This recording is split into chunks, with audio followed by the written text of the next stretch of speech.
ensemble, on puisse entendre ta voix et que nous puissions entendre la question, mais la question qui nous sera posée personnellement à chacun.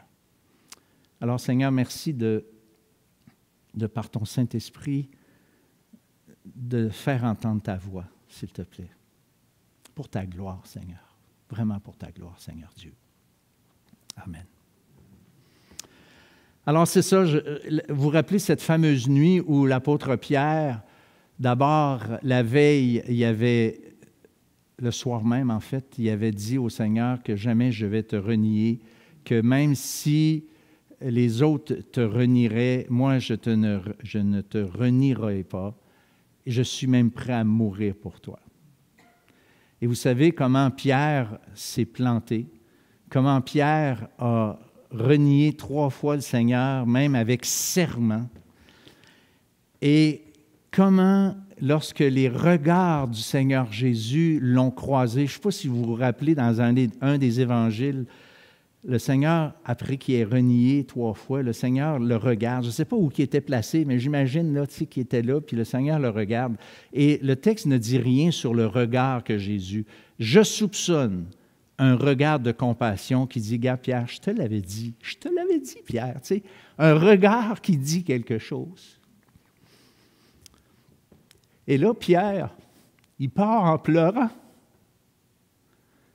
Il est complètement dégoûté de lui. Et puis, il entraîne même ses amis d'aller retourner pêcher. Il dit, moi, je m'en vais pêcher, les gars. Terminé, là, regarde. On passe à un autre appel. Il est mort, le Seigneur. Je l'ai renié. Tu sais, mon chien, ma carrière, là, tu sais, mon pêcheur d'hommes là, qui m'avait dit, là, c'est terminé, il m'en va pêcher du poisson comme avant. C'est ça qu'il avait dit. Il se sentait archi cheap ce jour-là. Et là, Pierre, il pêche toute la nuit et ne prend à rien. Et le professionnel de la pêche, il avait raté sa carrière de pêcheur d'hommes dans sa tête. Et là, il est en train de rater sa profession en pêchant toute la nuit, en prenant rien, lui, le professionnel. On se met-tu dans ses bottines un matin? Et là, le Seigneur, le matin, le petit matin arrivé, le Seigneur Jésus est sur le bord de la plage. Il leur dit, les gars, jetez votre filet de l'autre bord, du côté droit de la barque, comme si les poissons se tenaient à 8 pieds, toutes là, puis 0 de l'autre bord. Et là, on sait qu'ils ont pêché 153 gros poissons. Est-ce que vous savez, en passant, qu'est-ce que ça veut dire 153 gros poissons? Ça veut dire qu'ils avaient compté. Ça veut dire que c'était une pêche spéciale. Ça veut dire que c'est impressionnant. Comme, mettons, le gars qui mesure son saumon, là, c'est pas parce que, tu sais, il mesure 50 ou bien 40, je ne sais pas un saumon, comment ça peut mesurer, mais comprenez-vous, c'est une façon de dire, « Hey, as-tu vu la quantité de gros poissons qu'on a pris, toi? » Alors, c'est ça l'idée.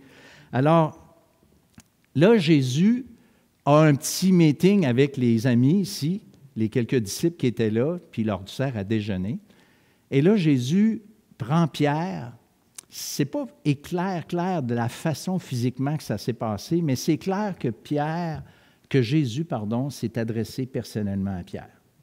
Et là, j'aimerais ça qu'on lise ce texte-là, qu'on connaît bien, mais qui quand même, je crois, vaut la peine.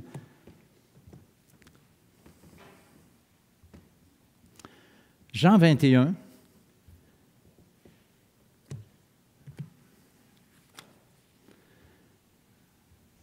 Là, on se rappelle, c'est Jésus ressuscité, là. Alors, Jean 21, à partir du verset 15, puis on va lire jusqu'au verset 23, parce que j'ai des éléments là-dedans. C'est comme pas une étude approfondie, mais c'est une réflexion que je veux vous amener. Alors, verset 15, Jean 21. Après qu'ils eurent mangé, le fameux déjeuner, Jésus dit à Simon-Pierre, « Simon, fils de Jonas, m'aimes-tu plus que ne m'aiment ceux-ci? » Il lui répondit, « Oui, Seigneur, tu sais que je t'aime. » Jésus lui dit, « Paie mes agneaux. » Il lui dit une deuxième fois, « Simon, fils de Jonas, m'aimes-tu? » Pierre lui répondit, « Oui, Seigneur, tu sais que je t'aime. » Et Jésus lui dit, « Paie mes brebis. » Il lui dit pour la troisième fois, « Simon, fils de Jonas, m'aimes-tu? » Pierre fut attristé de ce qu'il lui avait demandé, qu'il lui dit pour la troisième fois, « M'aimes-tu? » Et il lui répondit, « Seigneur, tu sais toutes choses. Tu sais que je t'aime. » Jésus lui dit, « Paie mes brebis. » En vérité, je te le dis, quand tu étais plus jeune, tu te saignais toi-même et tu allais où tu voulais. Mais quand tu seras vieux, tu étendras tes mains et un autre te ceindra et te mènera où tu ne voudras pas. Et il lui dit cela pour indiquer par quelle mort Pierre glorifierait Dieu. Et ayant ainsi parlé, il lui dit, « Suis-moi. » Pierre, s'étant retourné, vit venir après eux le disciple que Jésus aimait. Vit venir après eux le disciple que Jésus aimait, celui qui, pendant le souper, s'était penché sur la poitrine de Jésus et lui avait dit, « Seigneur, qui est celui qui te livre? » Et en le voyant, Pierre dit à Jésus, « Et celui-ci, Seigneur, que lui arrivera-t-il? » Jésus lui dit, « Si je veux qu'il vienne, Jésus lui dit, « Si je veux qu'il demeure jusqu'à ce que je vienne, que t'importe? Toi, suis-moi. » Et là-dessus, le bruit courut parmi les frères que ce disciple ne mourrait point. Cependant, Jésus n'avait pas dit à Pierre qu'il ne mourrait point, mais « Si je veux qu'il demeure jusqu'à ce que je vienne, que t'importe? » Alors, si Jésus me posait la même question, que lui répondrais-je? Pierre, lui, a répondu 3 fois plutôt qu'une, avec une attitude très différente de celle dans laquelle il s'était engagé avant que le Seigneur aille à la croix.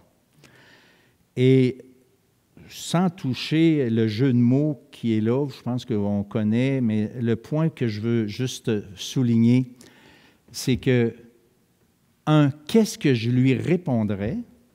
2, dans quelle attitude je lui répondrais, « Seigneur, tu sais que je t'aime. » Est-ce que c'est comme l'attitude de Pierre avant qu'il renie le Seigneur, où Pierre se fiait dans sa capacité, dans la force de son caractère, pour ne pas dire la faiblesse de son caractère, ou comme la deuxième fois, avec une certaine réserve, mais en disant, « Seigneur, tu sais. » Moi, j'aime ça, les 3 fois, Pierre, il dit, « Tu sais, Seigneur, tu sais, quand même que je te dirais n'importe quelle espèce d'ânerie à matin, tu sais là, que je t'aime, mais tu sais comment que je n'arrache, tu sais comment j'ai de la misère, tu sais qu'est-ce que j'ai fait. Alors, Seigneur, oui, je t'aime, mais c'est comme si j'ai besoin de ta grâce, j'ai besoin de ton aide, j'ai besoin vraiment de toi pour vraiment t'aimer comme je devrais t'aimer, parce que oui, je veux t'aimer comme je devrais t'aimer, mais Seigneur, j'ai besoin de toi. Tu sais,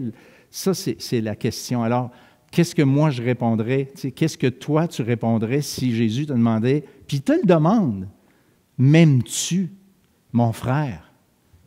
M'aimes-tu, ma sœur? Vraiment? »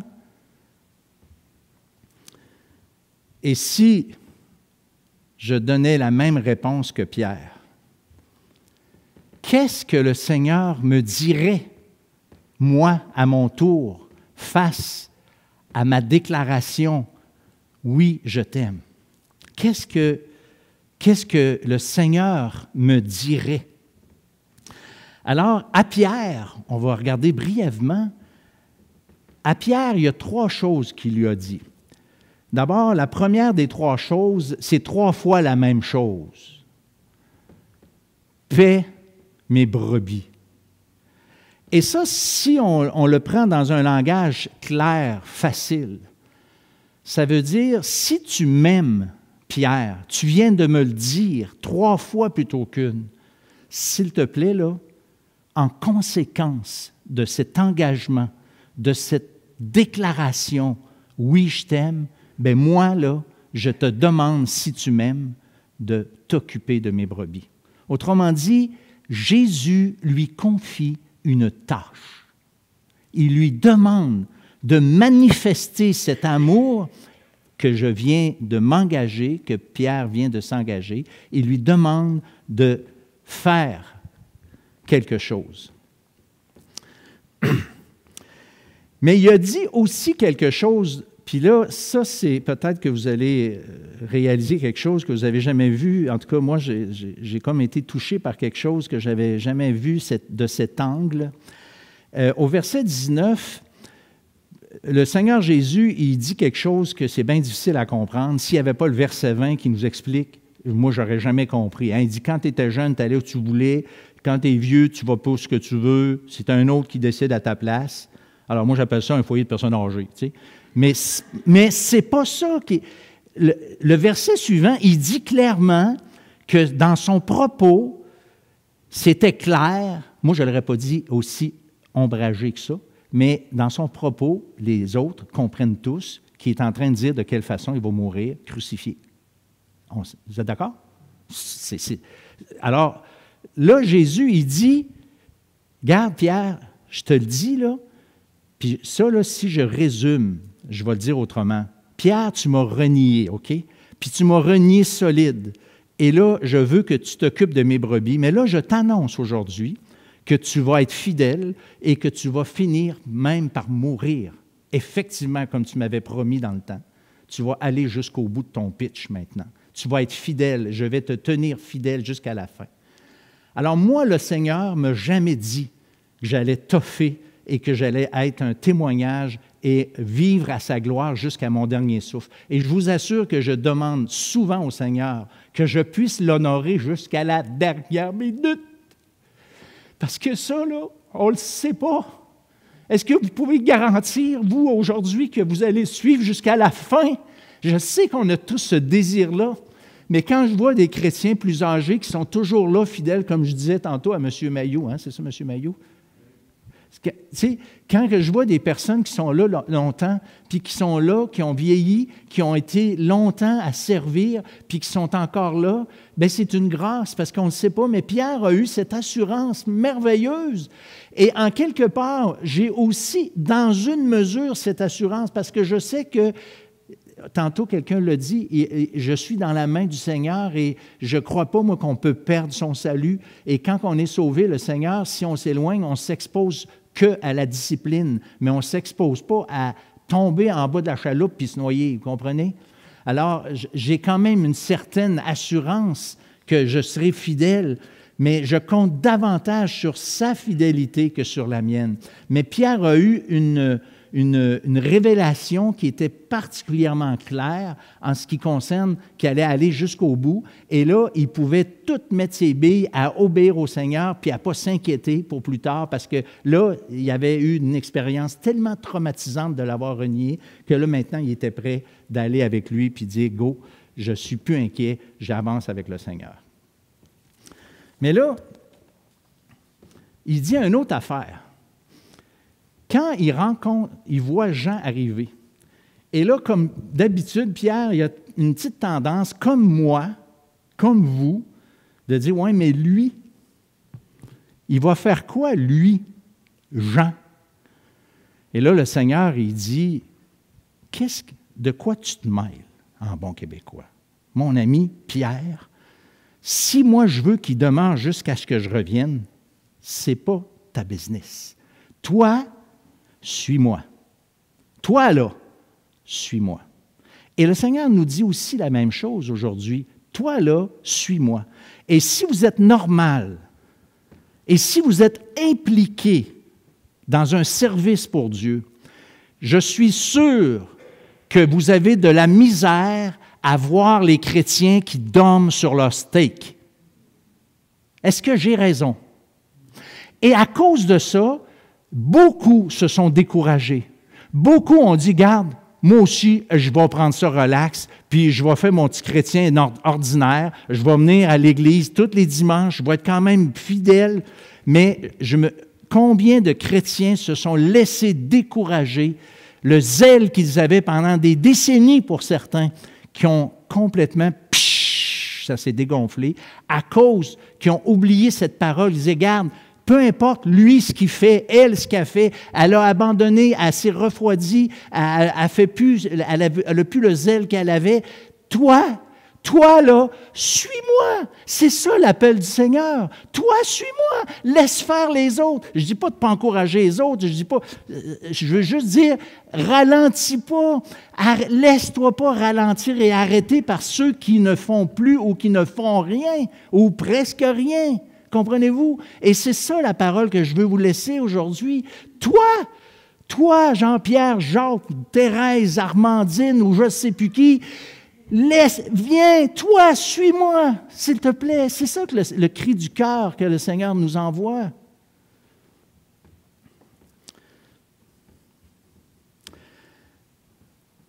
À moi, que dirait-il?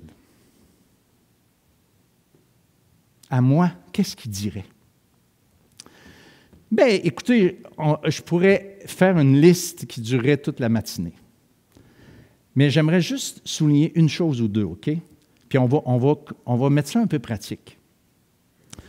Bien, d'abord, je dirais, le premier commandement, le commandement le plus important que Jésus s'est fait poser, qui résume la loi, quel est-il?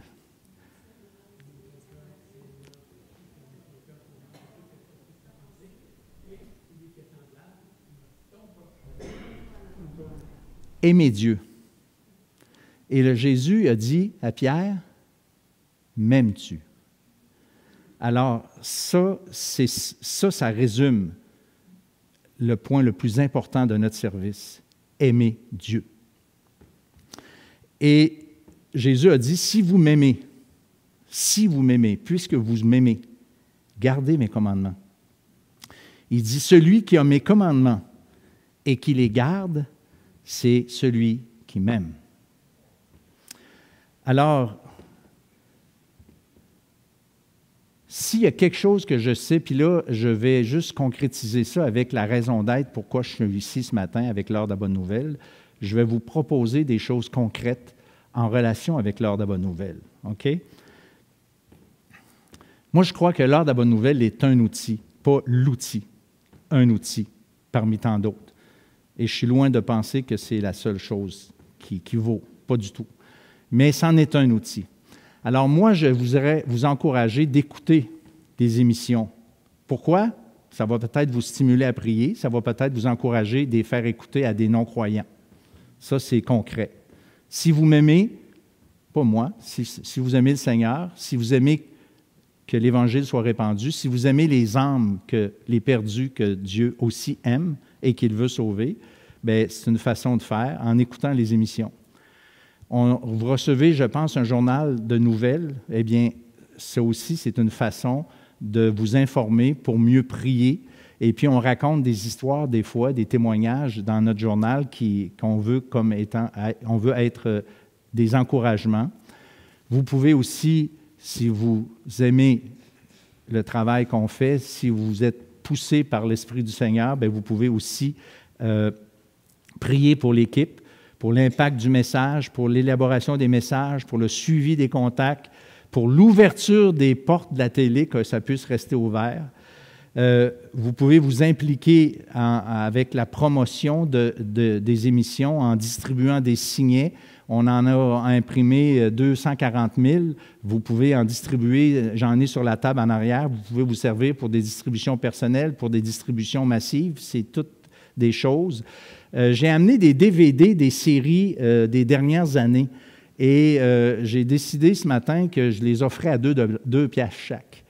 Et moi, je vous encourage, ce n'est pas le 2 piastres, si vous voulez donner plus, c'est correct, mais ce n'est même pas une question d'argent.